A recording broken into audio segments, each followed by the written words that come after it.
Privilégio muito grande estar com os irmãos e irmãs nessa noite.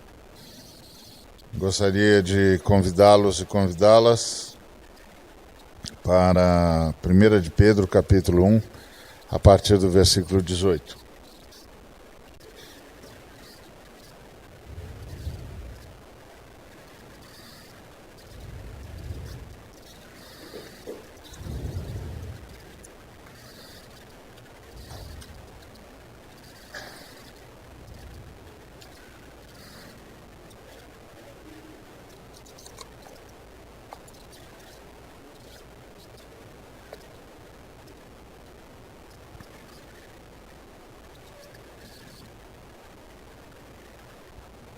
Sabendo que não foi mediante coisas corruptíveis, como prata ou ouro, que fostes resgatados do vosso fútil procedimento que vossos pais vos legaram, mas pelo precioso sangue, como de cordeiro sem defeito e sem mácula, o sangue de Cristo, conhecido, com efeito, antes da fundação do mundo, porém manifestado no fim dos tempos por amor de vós, que por meio dele tendes fé em Deus, o qual o ressuscitou dentre os mortos e lhe deu glória, de sorte que a vossa fé e esperança estejam em Deus.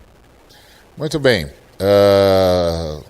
no sábado nós vimos que o sangue de Cristo, que a cruz de Cristo é a razão para a existência de todas as coisas. Que todas as coisas existem nele, por ele e para ele. Sem o sacrifício de Jesus, o universo não existiria, e é o sacrifício de Jesus que sustenta o universo. E é por meio do sacrifício de Jesus que a Trindade sustenta o universo.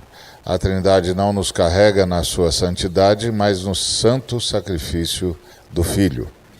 E em assim sendo, a cruz de Cristo é que explica a existência e a manutenção de todas as coisas. Hoje de manhã nós vimos que a cruz de Cristo nos liberta do jeito errado de ser gente e restaura em nós, ou abre a possibilidade de restaurar em nós o verdadeiro significado de ser gente, tendo Jesus como modelo, porque em Jesus a gente vê Deus como é, o Pai como é e a gente como a gente deve e pode ser. Então, Jesus nos restaura dos desvios da cultura.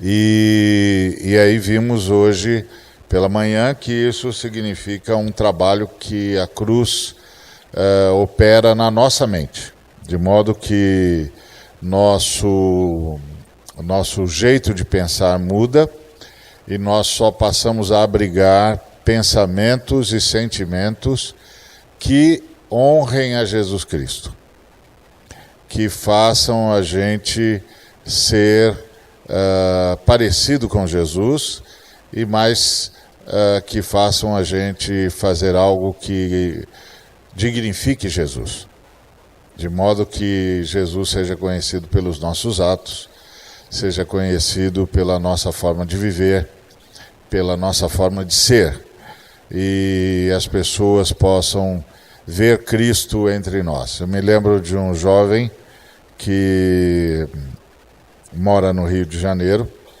e ele trabalhava numa favela no Rio, missionário, no meio de uma região muito pobre, cuidando de crianças, e o maior sonho dele era ir para Israel. E não conseguia, não tinha essa opção, não tinha essa possibilidade. E aí um dia ele estava no seu momento de oração e disse para Jesus que gostaria muito de andar onde Jesus andou, que ele gostaria de pedir esse presente para Jesus. E aí Jesus disse para ele que melhor do que ele andar onde Jesus andou era o fato de que, graças à submissão dele, Jesus estava andando onde nunca tinha andado antes. Então, essa ideia de que a cruz nos liberta para ser gente como Jesus e para ser ministradores de Jesus, por onde quer que a gente passe, de modo que, porque nós estamos passando, Jesus está passando também. Jesus está passando por ali, Jesus está fazendo a diferença ali. Eu me lembro de uma irmã que foi missionária conosco há muitos anos no Rio de Janeiro, e depois de mais de 2 décadas eu a reencontrei em outra região do Brasil, e ela estava muito triste, e era exatamente o contrário da imagem que eu tinha daquela irmã, porque no tempo do trabalho missionário que fazíamos lá na mesma organização missionária, ela era reconhecida por sua alegria, por sua esperança, por sua fé, mas aí eu a encontrei, ela estava realmente muito triste, e dizendo que estava fora do ministério, que agora trabalhava numa repartição onde não se sentia útil, e estava orando a Deus, pedindo que Deus a tirasse de lá. Então eu contei para ela a história do irmão da enxada. Eu disse: você conhece a história do irmão da enxada? Ela disse: não. Então eu vou lhe contar.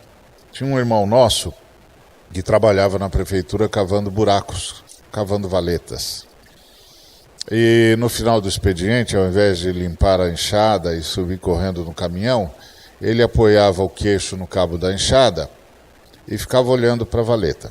Ficava lá um tempo, depois limpava a enxada e subia no caminhão com os demais companheiros.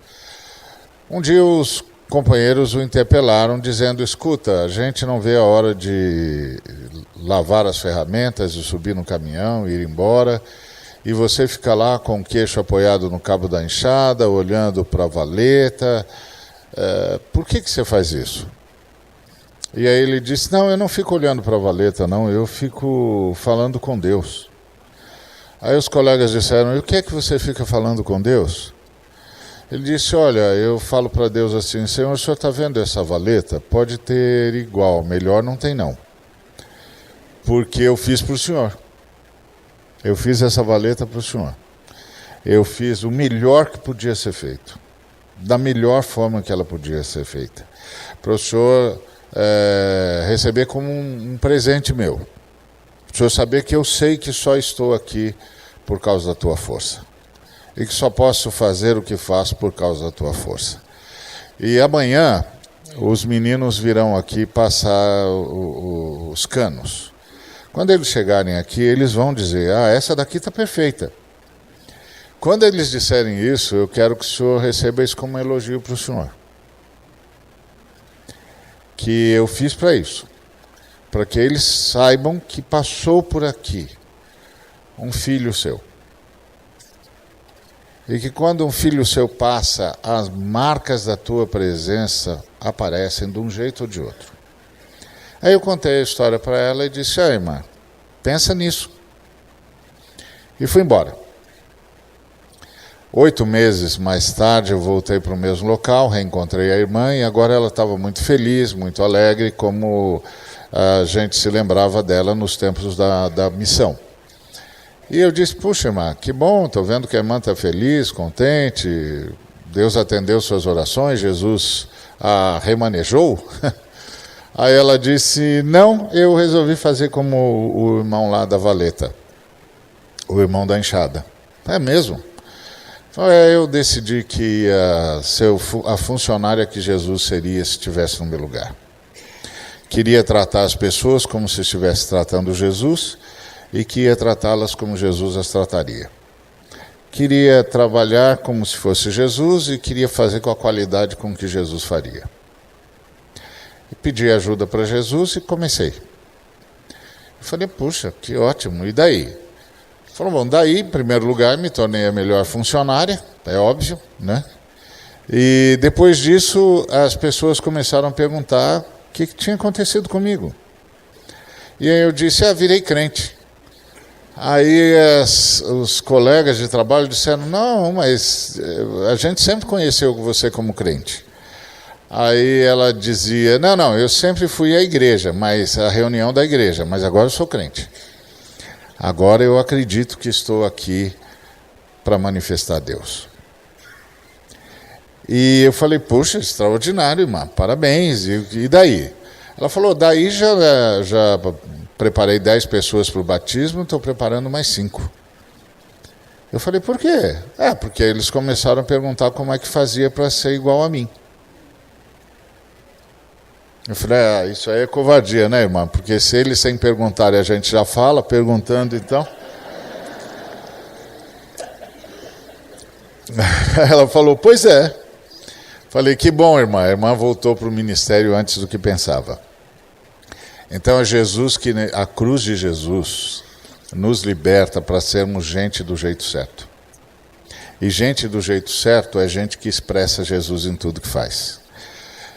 É claro que isso exige uma consciência de impossibilidade, ou seja, é muito duro admitir que sem Jesus não dá nem para lavar a louça direito. É muito duro. Aliás, acho que pouquíssimos de nós admitiria isso. Mas a gente tem de aprender com aquele irmão que cavava valeta. Que sem Jesus não dá para cavar valeta direito. Então, esse é o trabalho da cruz de Cristo. A cruz de Cristo nos faz pensar com outras categorias. E aí a gente começa a se dar conta de que sem Jesus nada podemos fazer mesmo, e aí a cruz de Cristo opera no nosso pensamento, opera no nosso sentimento, e a gente só abriga pensamentos e sentimentos que honrem e que manifestem Jesus. Imagina como isso muda a vida da gente em casa. Por exemplo, a esposa pede para o marido alguma coisa. Imagina se o marido decide prestar atenção na esposa como Jesus prestaria se ele fosse o marido. Imagina se ele decide atender a esposa como Jesus atenderia se estivesse no lugar dele. Nós teríamos na igreja as esposas mais felizes do mundo, né? Porque finalmente se casaram com Jesus. Então, seria um sonho de todas as esposas e também de todos os maridos, imagino, e de todos os filhos e de todos os pais. É interessante perceber que a chave para isso está muito próximo de nós. Muito próximo de nós. É Jesus em nós a esperança da glória. É a cruz tendo plena liberdade de trabalhar em nosso pensamento e nosso sentimento. É a gente dizendo não a qualquer coisa que não manifeste Jesus. É a gente dizendo não a qualquer coisa que não honre Jesus. Eu me lembro de um irmão que disse para uma pessoa, ele tinha um carro muito bom, e ele disse, vou trocar de carro. E a pessoa disse, que carro que você vai comprar? E aí ele falou de um carro muito inferior ao que ele tinha. Aí a pessoa disse, você vai comprar um carro bem inferior ao que você tem? Por quê? Ele falou, porque eu tinha esse carro aqui muito bom, porque eu vivia na estrada, né? Então, estrada no Brasil é um negócio perigoso, então você tem de ter o melhor carro possível, porque as estradas são perigosas. Mas agora eu não vou mais viajar. Eu vou ficar por aqui mesmo, tudo que eu estou fazendo agora é dentro da cidade, eu não preciso mais de um carro tão potente e tão especial, porque dentro da cidade nem faz sentido. Aí a pessoa disse para ele, você é uma pessoa sem ambição, né? Aí ele disse, pelo contrário, eu tenho a maior de todas as ambições. A minha ambição é ser como Jesus Cristo, meu Senhor. Então, tudo que me aproxima disso eu pego, e tudo que me afasta disso eu jogo fora. Isso é a cruz operando no nosso pensamento. Isso é a cruz operando no nosso sentimento.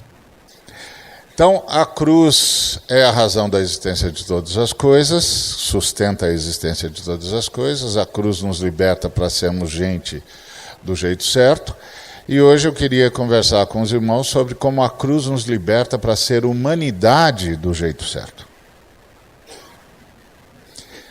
Porque essa é uma dificuldade que a gente tem muito no nosso meio,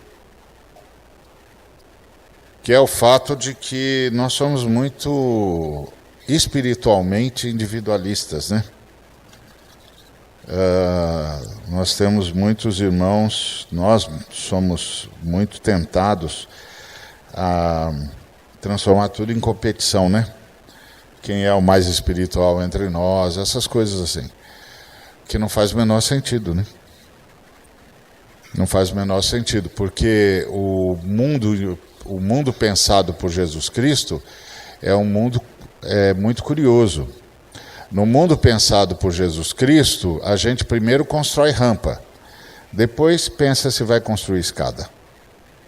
Porque primeiro a gente pensa em quem não pode, depois pensa em quem pode. No reino pensado por Jesus Cristo, quem tem se sacrifica pelos que não têm. Quem pode se sacrifica pelos que não podem. Quem sabe se sacrifica pelos que não sabem. O reino de Jesus Cristo é um reino de serviço. Então, todos os dons são vistos como possibilidades de serviço, nunca como possibilidades de poder, de comando, mas como possibilidades de serviço. Aliás, ser o maior na igreja de Jesus é a coisa mais fácil do mundo. Basta ser servo de todo mundo. Não é? Simples, assim, é tudo muito simples na igreja de Cristo. Aí eu quero ser o maior. Ué, meu filho, então seja servo de todos. Presta serviço para todo mundo. Que todo mundo vai dizer, não, o irmão lá é o maior. Porque esse é o irmão com quem a gente pode contar sempre. Então, a cruz nos ensina, a cruz sustenta o universo, todas as coisas foram feitas. No sábado de manhã eu contei a história da senhora que me perguntou como é que um Deus santo carregava pecadores. E aí eu disse para ela, o Deus santo não nos carrega na sua santidade, o Deus santo nos carrega no santo sacrifício do Filho. O sangue de Cristo é conhecido antes da fundação do mundo, é o texto que nós acabamos de ler. Então, a cruz sustenta a existência de todas as coisas. A cruz torna possível a gente ser gente do jeito certo. Porque agora nós podemos ter o Espírito de Cristo em nós, o Espírito Santo, e o Espírito Santo pode nos levar a ser gente do jeito que gente deve ser. E gente do jeito que gente deve ser, gente como Jesus de Nazaré. Em Jesus de Nazaré, o Cristo, a gente vê o Pai como é e nós como devemos ser. Agora, a cruz de Cristo também nos permite ser humanidade do jeito que a humanidade deve ser. Qual é a função, qual é o objetivo da criação da humanidade? O apóstolo Pedro, aqui nesse mesmo texto, ele diz algo extraordinário. Ele diz que nós somos uma raça eleita. E no versículo 5 do capítulo 2, ele diz assim: também vós mesmos, como pedras que vivem, versículo 5 do capítulo 2.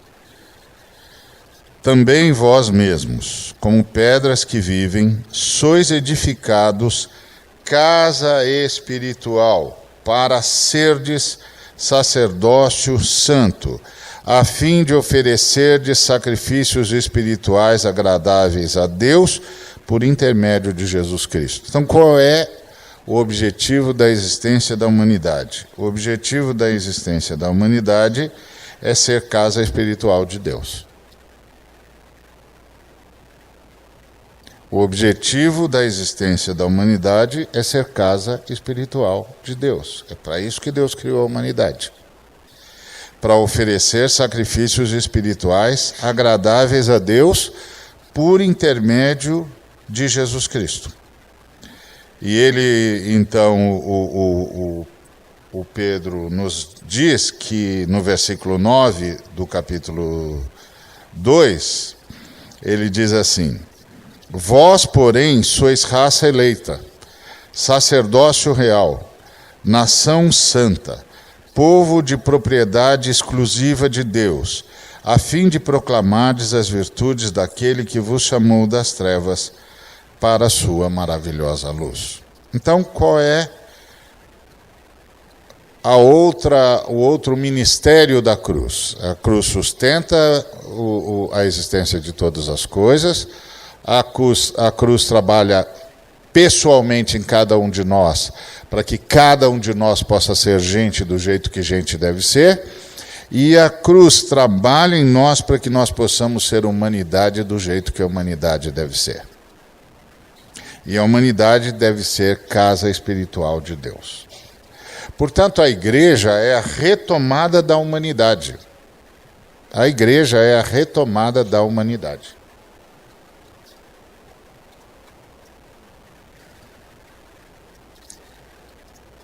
Se você for comigo em Gênesis capítulo 1,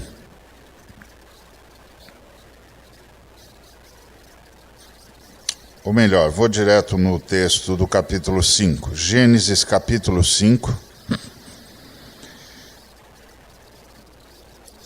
Vamos ler os versículos 1 e 2 de Gênesis 5.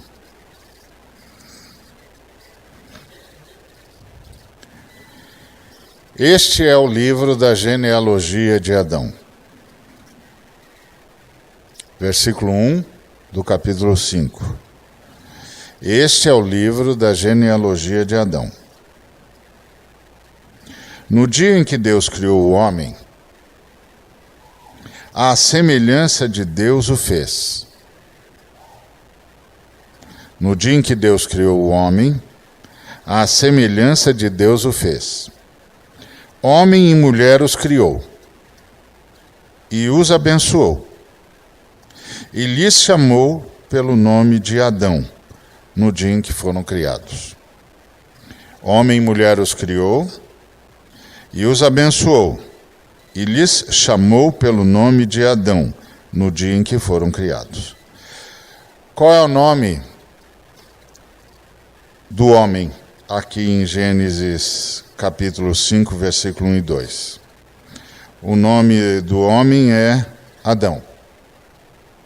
E qual é o nome da mulher em Gênesis 5, 2? Adão. O homem é a imagem e semelhança de Deus, é o casal. O homem é a imagem e semelhança de Deus, é o casal. Deus é uma comunidade. Criou a sua imagem e semelhança, criou outra comunidade. Deus é uma família. Criou a sua imagem e semelhança, criou outra família. Deus é uma unidade. Criou a sua imagem e semelhança, criou outra unidade. Hoje de manhã nós vimos Deuteronômio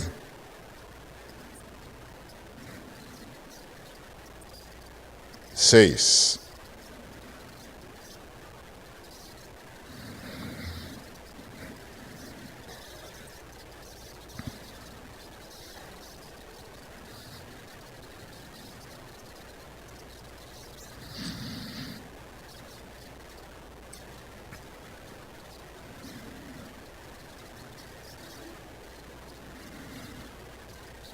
Versículo 4.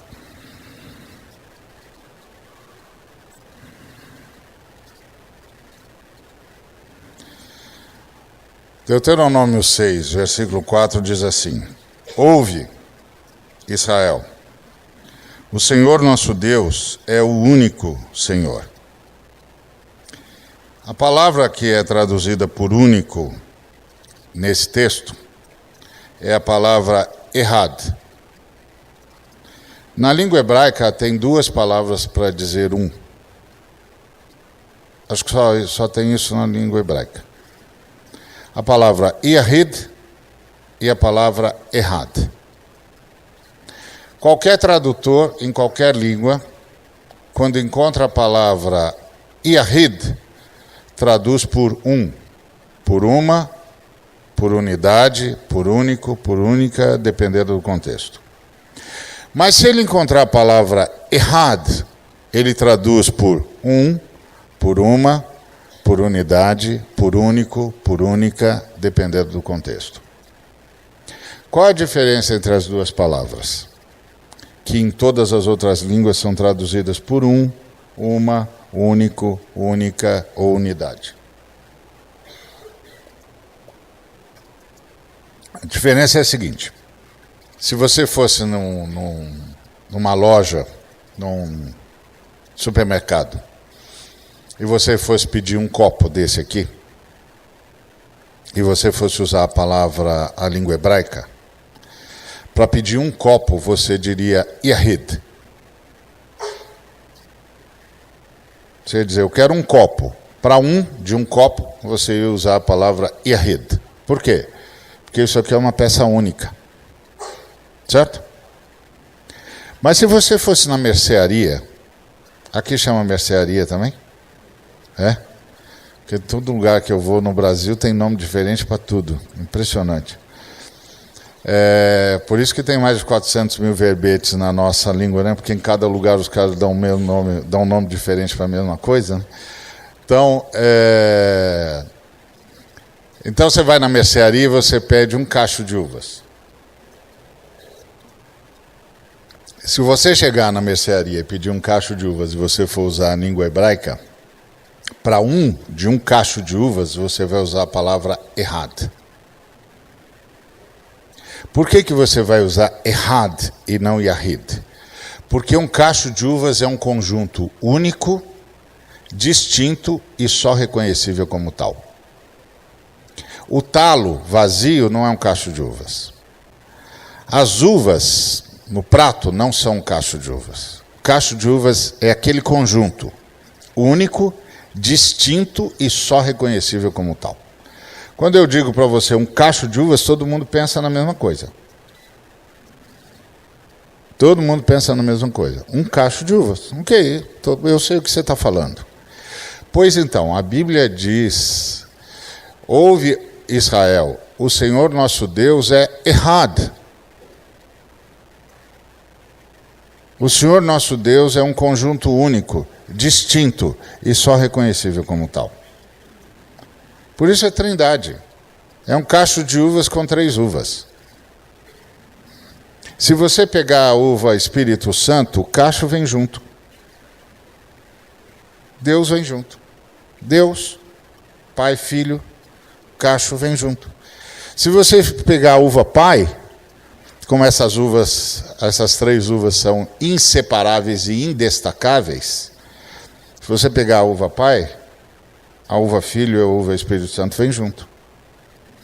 Se você pegar a uva Filho, a uva Pai e a uva Espírito Santo vem junto.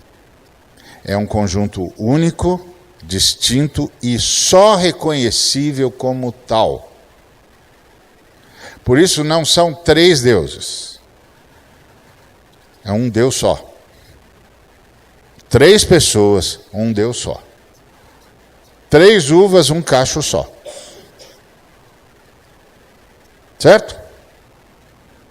Então um Deus que é comunidade, criou a sua imagem e semelhança e ia criar o quê? Um montão de indivíduos? Não, ia criar uma outra comunidade. Um Deus que é comunhão, criou a sua imagem e semelhança e ia criar o quê? Um montão de indivíduos distintos e absolutamente alheios um ao outro? Não, ia criar outra comunidade. O Senhor é uma família. Criou a sua imagem e semelhança e ia criar o quê?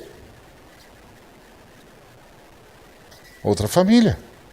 Por isso, em Gênesis 5, 1 e 2, o nome do casal é Adão. Adão é a imagem e semelhança de Deus. Só que Adão é o casal. Porque quando o texto diz, por isso deixará o homem pai e mãe, e se unirá à sua mulher, e se tornarão ambos uma só carne, a palavra que está lá traduzida por uma é errad. Então, quando foi que o Senhor criou, quando é que o homem, à imagem e semelhança de Deus, ficou pronto? Quando o Senhor celebrou o primeiro casamento. Ele disse, por isso deixará o homem pai e mãe, se unirá à sua mulher, e se tornarão uma só carne, serão errad, uma comunidade como nós. A nossa imagem e semelhança. Então o que se perdeu foi isso. O que se perdeu não foi simplesmente um monte de indivíduos, estanques em si mesmos e alheios um ao outro. O que se perdeu foi a família homem. Quando Deus terminou de criar o homem à sua imagem e semelhança, haviam duas famílias no universo. A família Deus e a família homem. Onde a família homem era a imagem e semelhança da família Deus. A família homem se perdeu, um dos membros da família Deus veio buscá-la.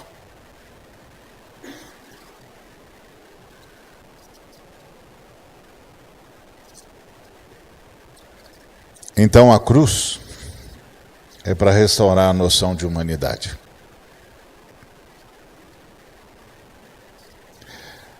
A cruz é a razão da existência de todas as coisas. A cruz é a única maneira da gente voltar a ser gente do jeito que gente deve ser. E a cruz é a única maneira da gente voltar a ser humanidade como humanidade deve ser. Por isso, o apóstolo Pedro, inspirado por esse texto, por essa verdade que ele nos apresenta, ele diz para nós buscarmos essa verdade.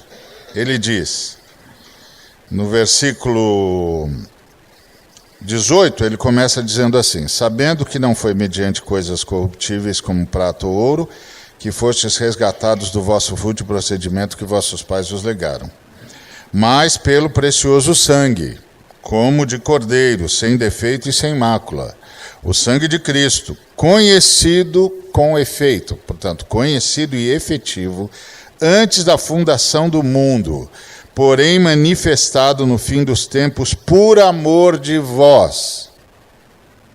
Vós quem?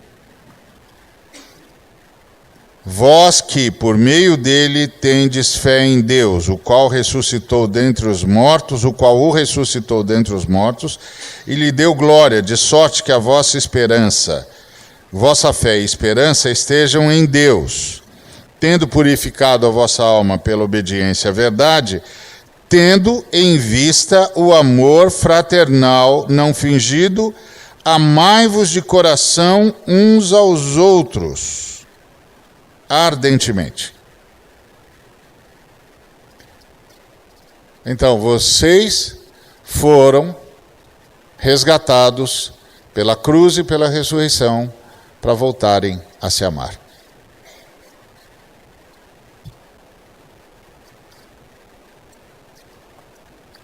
Para que a família homem voltasse a existir.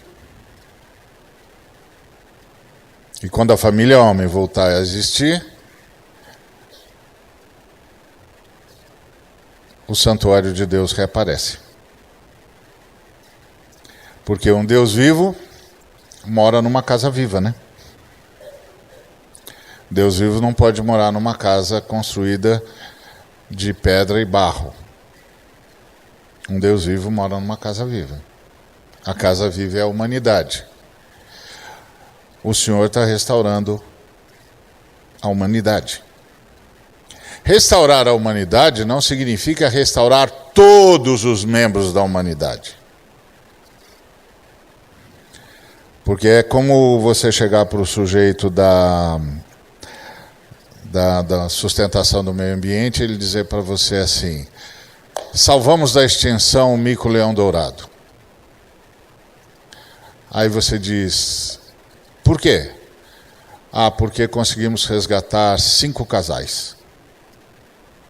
5 casais salvou a espécie da extinção.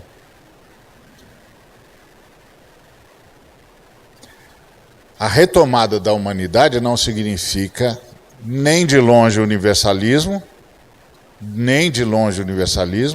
mas significa que todos os que são salvos para voltarem a ser família. Que todos os que são salvos para voltarem a ser a humanidade, a imagem e semelhança de Deus. Então a cruz tem de nos levar a isso. Como é que a cruz leva a gente a isso? O apóstolo Pedro fala isso muito, mas o apóstolo Paulo desenvolve isso bastante. Então eu vou direto ao Paulo, porque eles estão basicamente falando a mesma coisa, que não é de se estranhar, né? Considerando que nós estamos falando do mesmo autor, que é o Espírito Santo. Então lá em Colossenses, o Paulo nos orienta sobre o que é que nós devemos fazer. E ele diz assim no versículo 10 do Colossenses capítulo 3. Colossenses capítulo 3, versículo 10, o apóstolo Paulo diz assim: pelo poder, pela inspiração do Espírito Santo: e vos revestistes do novo homem, que se refaz para o pleno conhecimento, segundo a imagem daquele que o criou. Cuidado com isso aqui. Novo homem aqui não é a nova criatura. Novo homem é a nova sociedade, a nova humanidade. O Senhor diz que a gente tem de se revestir. Por que a gente sabe que novo homem aqui é a nova comunidade? Porque ele diz, no qual, nesse novo homem, não pode haver grego nem judeu, circuncisão nem incircuncisão, bárbaro, cita, escravo, livre, porém Cristo é tudo em todos. Está falando de uma nova comunidade. Então, novo homem, assim como ele diz, velho homem é a velha sociedade, onde todo mundo mentia. Versículo 9, ele diz assim: não mintais uns aos outros, uma vez que vos despistes do velho homem com seus feitos. Esse velho homem é a velha sociedade, a velha humanidade, onde só dá para sobreviver mentindo. E vos revestistes do novo homem, da nova humanidade, que se refaz pelo pleno conhecimento segundo a imagem daquele que o criou. Nessa nova humanidade, nesse novo homem, não pode haver grego nem judeu, circuncisão nem incircuncisão, bárbaro, cita, escravo, livre, porém Cristo é tudo em todos. Nessa nova humanidade, todos os seres humanos são iguais perante Deus e são absolutamente iguais no tratamento uns para com os outros. Aí ele diz: portanto, revesti-vos como eleitos de Deus, santos e amados, então os eleitos para restaurarem a humanidade, eleitos para restaurarem a noção de humanidade, eleitos para restaurarem a família Deus. Nós temos de nos revestir de misericórdia. Onde é que a cruz, então, se a cruz atua na minha forma de pensar e sentir, para eu ser gente do jeito certo, a cruz atua na minha forma de me relacionar, para que a comunidade possa ser comunidade do jeito certo, para que a humanidade possa ser humanidade do jeito certo. Então, como é que eu tenho de me relacionar para que a comunidade possa ser comunidade do jeito certo? Eu tenho de ter misericórdia de todo mundo. Misericórdia é uma palavra hebraica de origem no Antigo Testamento, que vem da raiz haram, que quer dizer ventre. Deus é misericordioso porque Ele nos carrega no ventre como uma mãe carrega o seu bebê. Então, o fato de as misericórdias do Senhor se renovarem a cada manhã significa que é como se a cada manhã o Senhor nos colocasse de novo no seu ventre e desse a nós, apesar de nós, todas as condições para a gente viver com qualidade de vida, com uma existência digna. Eu tenho de fazer a mesma coisa com meu irmão. Eu não posso levar em conta os erros do meu irmão, eu tenho de levar em conta o amor de Deus pelo meu irmão. Tenho de ser misericordioso com ele. Para restaurar a humanidade à imagem e semelhança de Deus, santuário de Deus. Para restaurar a humanidade do jeito que Deus quer, eu tenho de ser bondoso para com o meu irmão. Eu tenho de só pensar em fazer o bem e só fazer o bem. Então, meu irmão, o que você vai fazer? Vou fazer o bem, vou fazer o melhor para ele. O que você vai fazer? Vou fazer o melhor pelo meu irmão. Imagina se começa isso na sua família. Começa a fazer o melhor pela pessoa que está do seu lado. Começa a tratar com misericórdia a pessoa que está do seu lado. A sua família vai voltar a ser a família do jeito de Deus.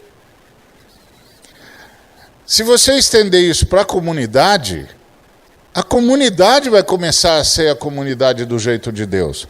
Vai começar a ser a humanidade que é santuário de Deus e pode oferecer a Deus sacrifício espiritual.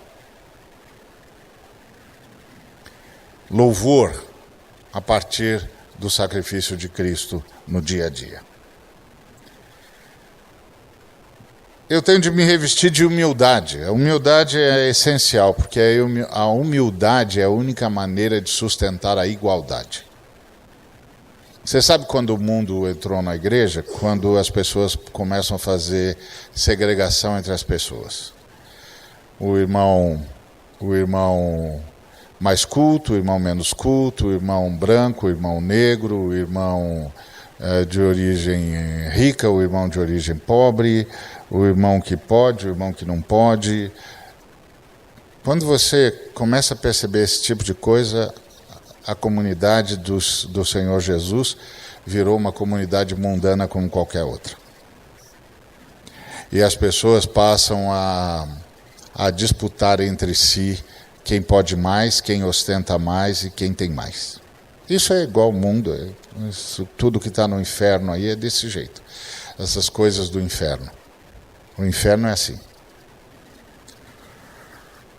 O inferno é os demônios se devoram, se digladiam o tempo todo.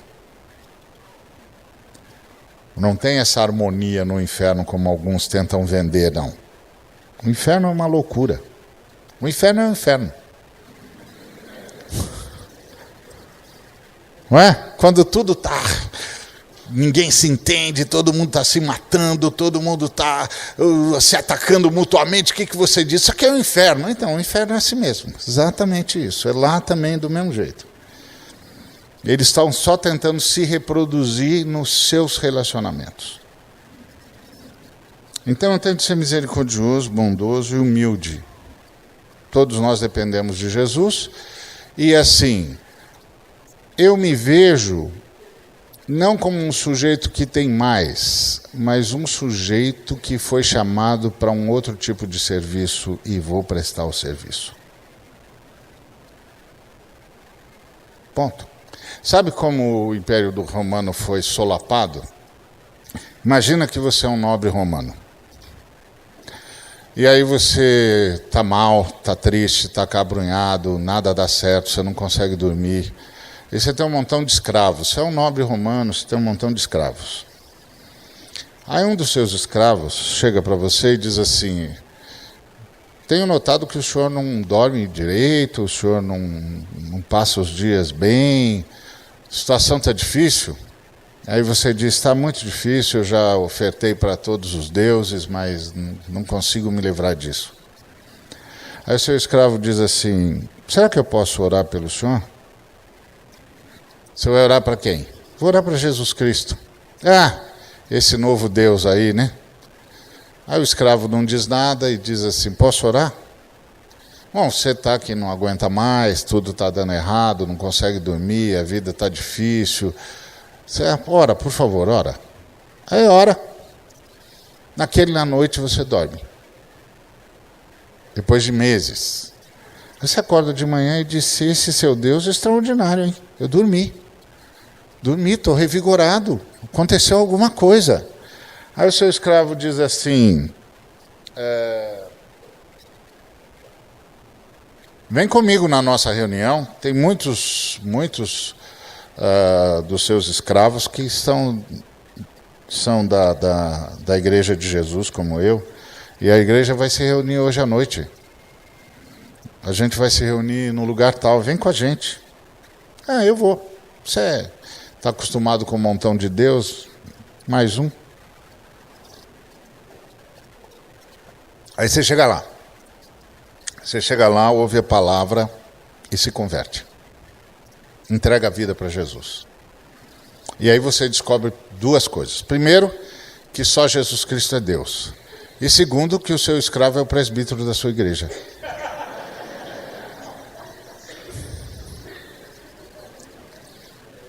No dia seguinte, o Império Romano acabou.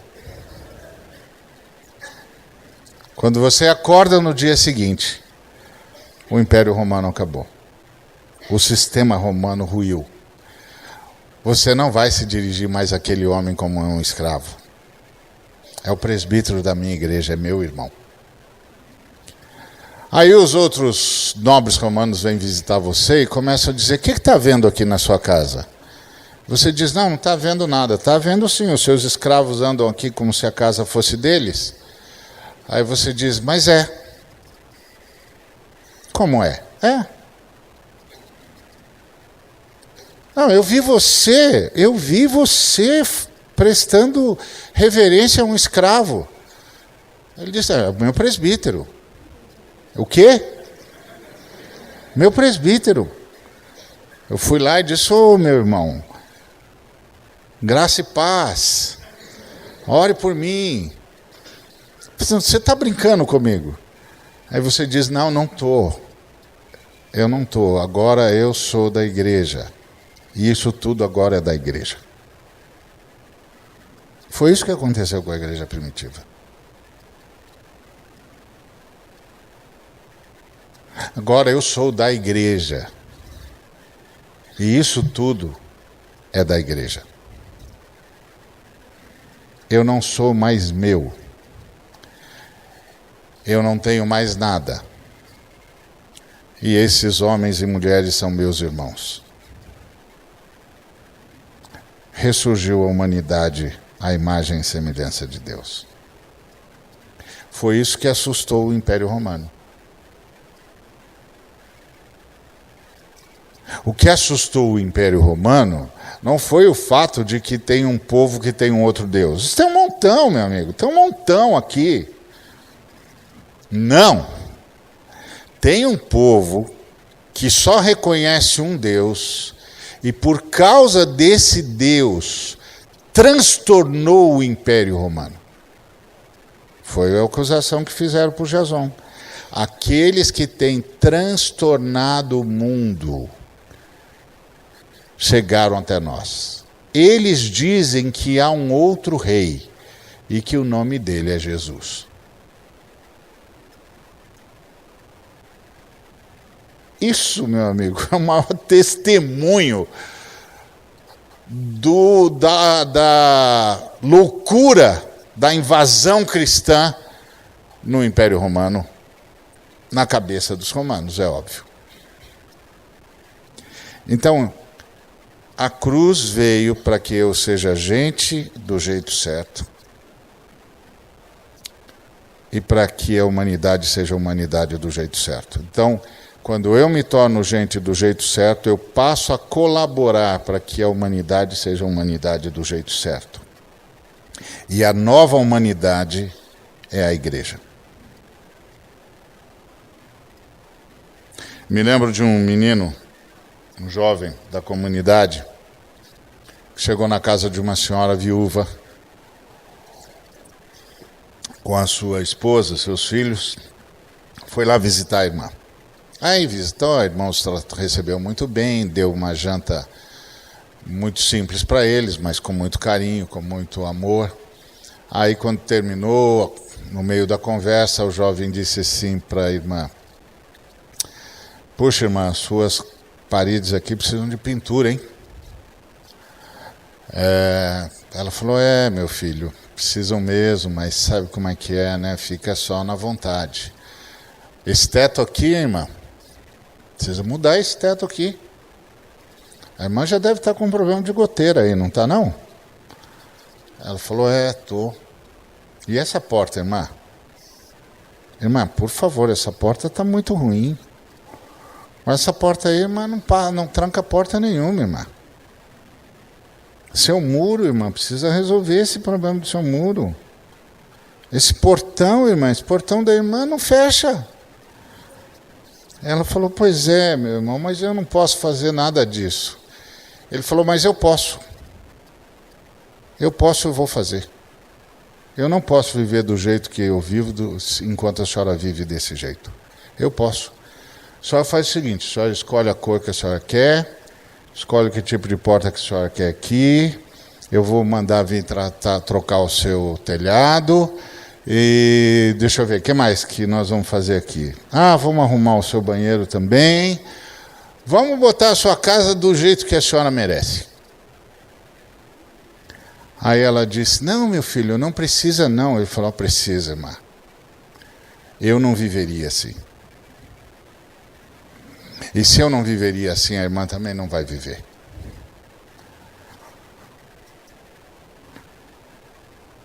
Bondade e humildade.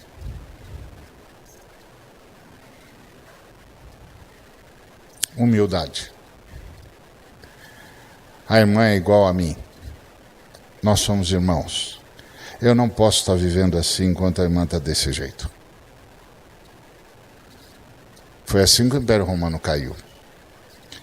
A nova igreja, a igreja moderna, não derrubaria império nenhum.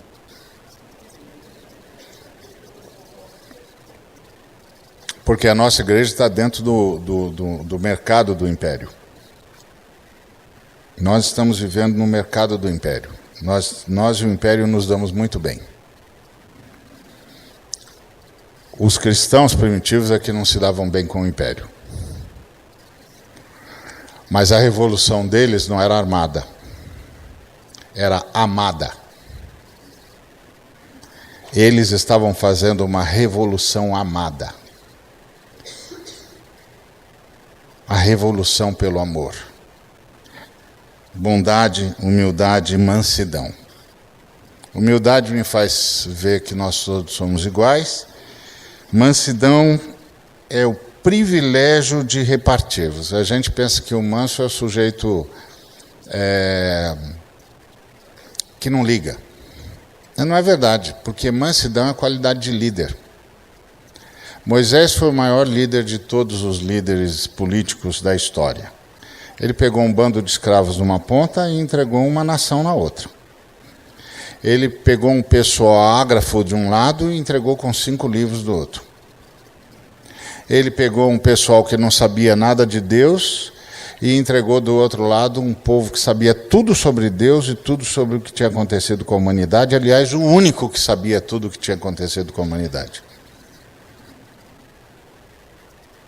Ele pegou um povo que não tinha liturgia e entregou do outro lado um povo com liturgia, que sabia exatamente como entrar na presença de Deus, como é que Deus queria, quando Deus queria e de que jeito Deus queria. O maior de todos os líderes. E a maior qualidade dele é que ele era o homem mais manso do mundo. Mansidão é qualidade de líderes. E Jesus, quando falou de si mesmo, disse, vocês querem encontrar descanso para a alma de vocês? Então, aprendam de mim, porque eu sou manso e humilde. Isso é qualidade de líder. Líder que não é humilde é tirano. Líder que não é humilde é déspota. Pega tudo para si. Mansidão é a capacidade de repartir conhecimento e possibilidades. Aparece quando o Espírito Santo vem no arraial, o Moisés começa a profetizar, todo mundo começa a profetizar, aí o pessoal diz para o Moisés, Moisés, está todo mundo profetizando, ele diz, é isso mesmo que eu quero.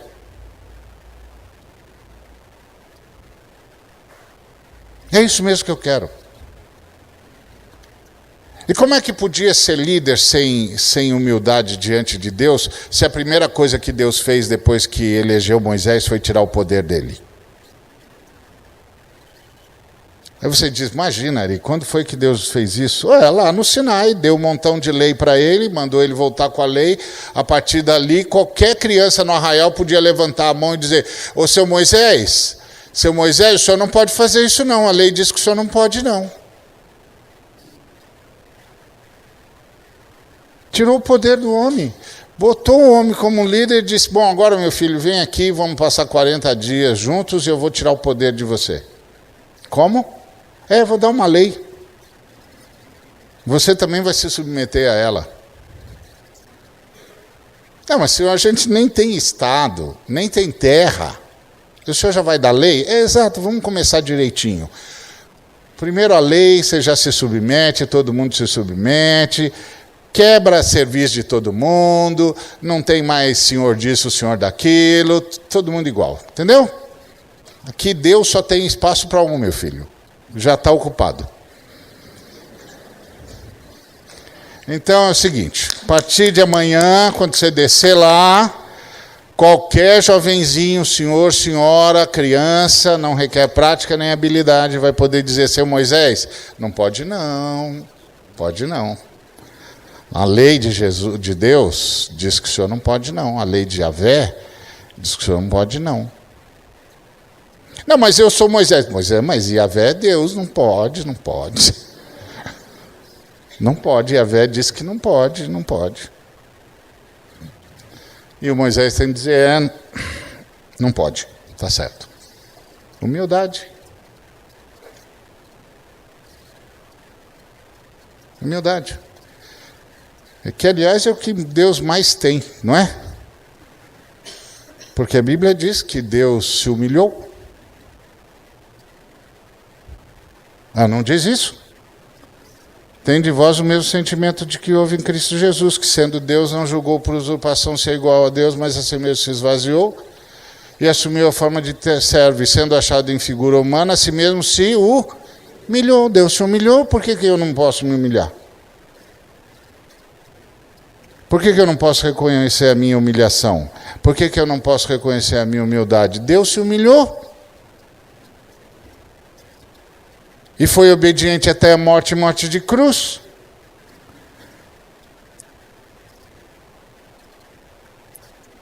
Então eu não posso chegar para o outro e falar assim, você sabe com quem você está falando? Não posso. Até porque vai que ele sabe mesmo. Ele vai dizer para mim, eu sei com quem eu estou falando, mas acho que você não vai gostar se eu disser.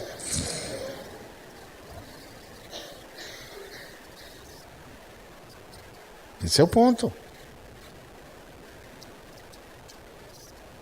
É igual um camarada mostrou para a gente lá numa reunião, um marcador de livro que os muçulmanos estão usando para despertar a curiosidade sobre o islamismo no Brasil. E o marcador de livro diz assim, eu conheço Jesus, você conhece Muhammad? E aí nós estávamos todos lá reunidos, o rapaz mostrou. Aí o camarada disse para a gente assim, o que você faria se um camarada entregasse isso para você dizendo, eu conheço Jesus, você conhece Muhammad? Aí a gente disse assim, a gente diria para ele assim, você não conhece Jesus não, se você conhecesse Jesus você seria como eu, cristão. E o seu profeta eu conheço, mas acho que você não vai querer conversar sobre isso.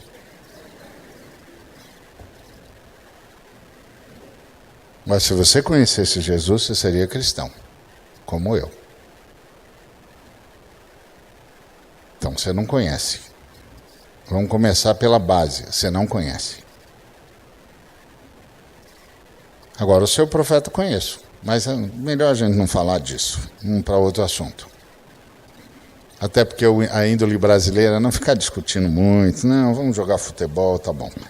Então, humildade. Mansidão, então, é essa capacidade de repartir. Eu ouvi o Samuel Kamaleison dizer uma coisa que marcou profundamente a minha vida. Ele disse assim: o que você não pode doar não é seu, possui você.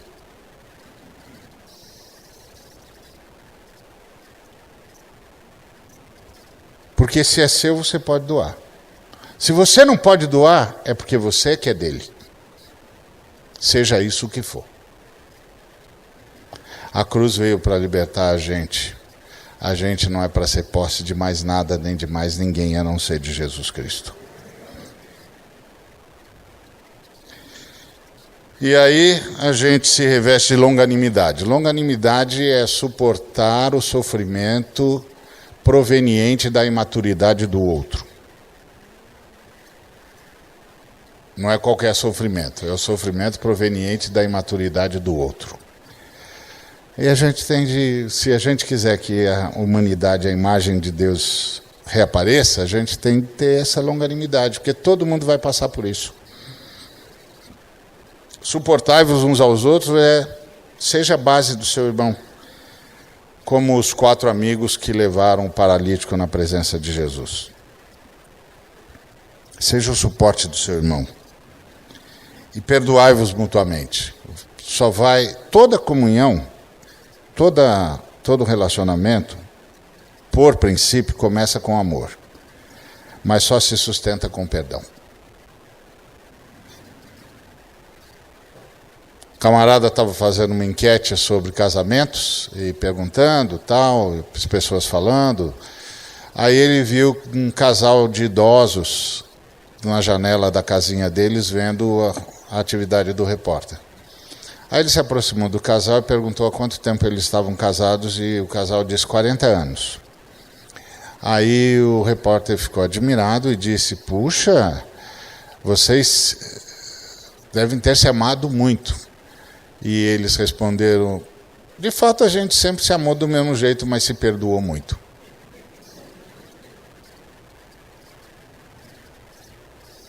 Todo relacionamento começa com amor, mas só se sustenta pelo perdão. Por uma razão muito simples. Não sei quanto a você, mas até tentando fazer o bem, eu vou errar. Então vou precisar de perdão. O perdão é que sustenta o universo. Primeira coisa que a Trindade disse é: estão perdoados.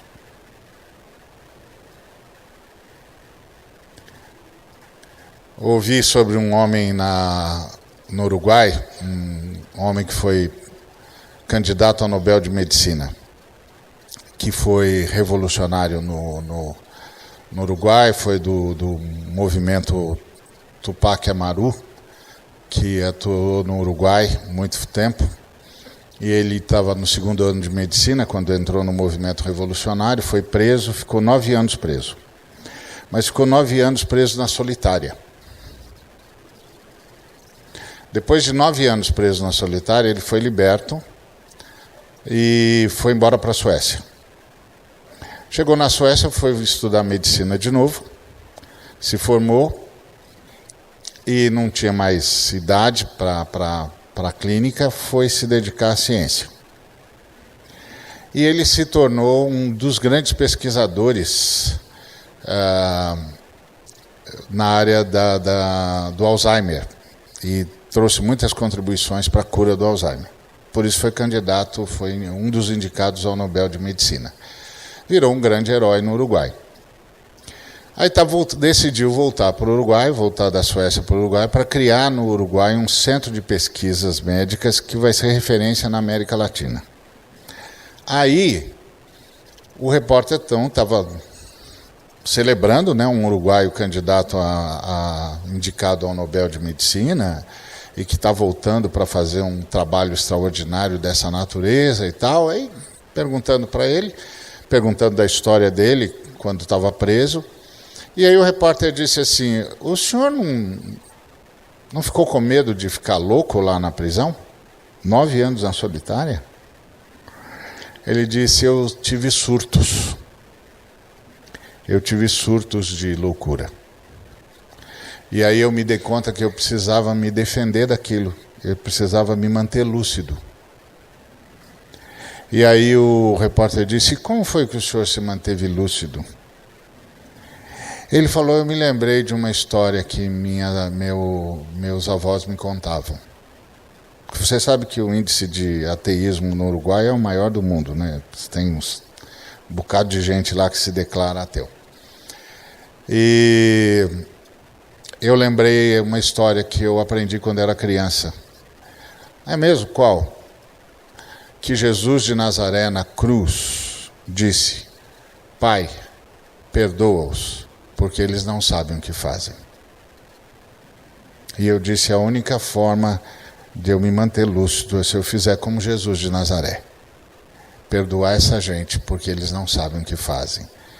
Ele disse: ali naquele dia, dentro da masmorra, na solitária, eu me tornei cristão. E isso me manteve lúcido. Você viu o que é a cruz? Esse é um testemunho de um cara que se declarava ateu dos ateus. Mas ele se deu conta: eu vou ficar louco. É óbvio. 9 anos numa solitária, você vai ficar louco. Tem de ter um poder fora de você que mantenha você lúcido. Você não vai conseguir suportar a pressão. E ele descobriu Jesus de Nazaré e a sua cruz, perdoando toda a humanidade. Gente, eu nem tenho como não perdoar o meu irmão, porque eu já oro assim: perdoa-nos como nós perdoamos. Quer dizer, antes do cara me pedir perdão, eu já pedi perdão por ele. Perdoai-vos mutuamente, caso alguém tenha motivo de queixa contra outro. Assim como o Senhor vos perdoou, assim também perdoai vós. Acima de tudo isso, esteja o amor, que é o que une perfeitamente. E seja a paz de Cristo o árbitro em vosso coração, a qual também fostes chamados em um só corpo. Aqui, às vezes os irmãos dizem assim: eu estou tomando essa decisão porque eu estou em paz, e a Bíblia diz que a paz de Cristo tem de ser o árbitro no meu coração. É legal isso, mas não nesse texto, porque esse texto não está falando isso não. Esse texto está falando o seguinte: se o que eu for fazer vai quebrar a paz entre mim e o meu irmão, eu não faço. Porque a paz entre mim e o meu irmão custou o sangue de Cristo. Então eu não faço. Simples assim. Traz isso para a sua relação familiar. Aqui em Londrina não deve acontecer isso, principalmente nesse povo crente daqui de Londrina. Mas eu conheço crentes lá fora de Londrina, onde eu moro, por exemplo, que os caras trocam a paz por uma toalha fora de lugar. Que a pessoa acha a toalha fora de lugar e ao invés de simplesmente colocar a toalha no lugar, diz: quem foi que tirou essa toalha do lugar? Pronto. E você fica pensando: gente, eu não acredito que essa pessoa está trocando a paz por uma toalha fora de lugar. Mas tá. Eu imagino que por aqui isso não aconteça, mas lá onde eu moro é um negócio impressionante. Impressionante. Deve ser porque lá na minha cidade a gente tem uma possibilidade que ainda não foi dada a vocês, embora eu perceba que vocês estão caminhando a passos largos para isso. Que é lá a gente vê o ar que respira. Então eu imagino que deve ser esse negócio, como a gente vê o ar que respira, e o ar que respira não deve ser visto. O ar que é visto não devia ser respirado. Então isso deve causar algum problema. Então deve ser isso, é o ar que a gente respira, como é muito pesado, deve fazer o sujeito querer trocar a paz por uma toalha fora do lugar.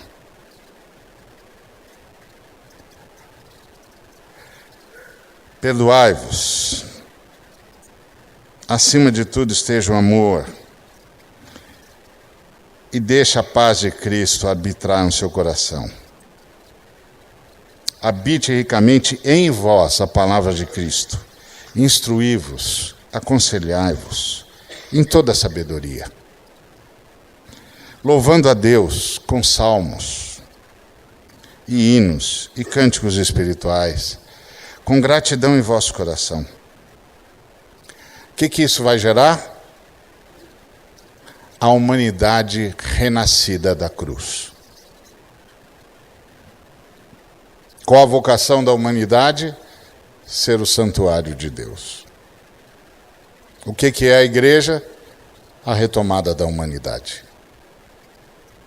Por que Deus está me fazendo gente do jeito certo? Para poder ter a casa dele de novo.